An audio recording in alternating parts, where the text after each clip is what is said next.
அக்கா, இப்ப எங்க தாத்தா சொத்து ஒரு 5 ஏக்கரா இருக்குக்கா. இப்ப அந்த சொத்தெல்லாம் எங்க மாமா தான் பாத்துக்கிறாரு. அதுல எனக்கு பங்கு இருக்கு இல்லையா? அதனால அந்த சொத்து மேல கேஸ் போட்டு எனக்கு வேணும்னு நான் கேக்குறேன். எங்க மாமா இப்ப என்னன்றாருன்னா, அந்த சொத்துலாம் நான் வித்துருவேன்டா அப்படின்னு சொல்றாரு என்கிட்ட.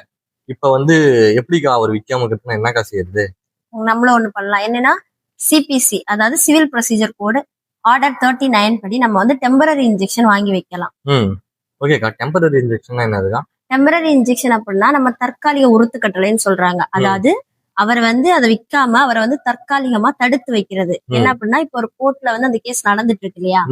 அந்த கேஸ்ல வந்துட்டு நெக்ஸ்ட் ஆர்டர் வர்ற வரையோ இல்ல அப்படின்னா பெர்மனண்டா கேஸோட ஃபைனல் ஜட்ஜ்மெண்ட் வர்ற வரைக்குமே அந்த அந்த அவங்கள வந்து விற்க விடாமலோ இல்ல வேற எதுவும் பண்ண விடாம அவங்கள வந்து தடுத்து வைக்கிறதுக்காக டெம்பரரி இன்ஜெக்ஷன் வாங்கலாம்.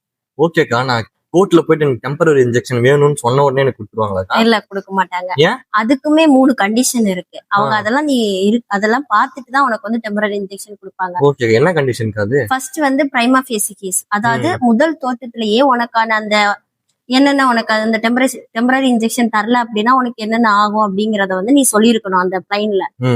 நெக்ஸ்ட் அதை பார்ப்பாங்க. அதுக்கப்புறம் வந்துட்டு இரிப்பேரபிள் இன்ஜுரி, அதாவது ஈடுகட்ட முடியாத அளவுக்கு வந்து உனக்கு வந்து சேதங்கள் ஆகுதா அப்படின்னு பாப்பாங்க.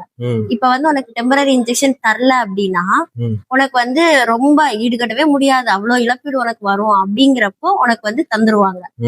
மூணாவது வந்து பேலன்ஸ் ஆஃப் கன்வீனியன்ஸ், அதாவது 2 பார்ட்டிஸையும் பார்ப்பாங்க. இப்ப உனக்கு தர்றதுனால அவங்களுக்கு அதிகமா இழப்பீடு வந்துச்சு அப்படின்னா தரமாட்டாங்க. சோ 2 சைடு பார்த்து இந்த 3 கண்டிஷனை ஃபுல்ஃபில் ஆச்சுனாதான் நமக்கு வந்து டெம்பரரி இன்ஜெக்ஷன். இழப்பு இருக்கணும், இழப்பு இருந்தாதான், முறையான காரணங்கள் இருந்தாதான் எனக்கு இந்த டெம்பரரி இன்ஜெக்ஷன் தருவாங்க. ஓகேக்கா. தேங்க்யூ.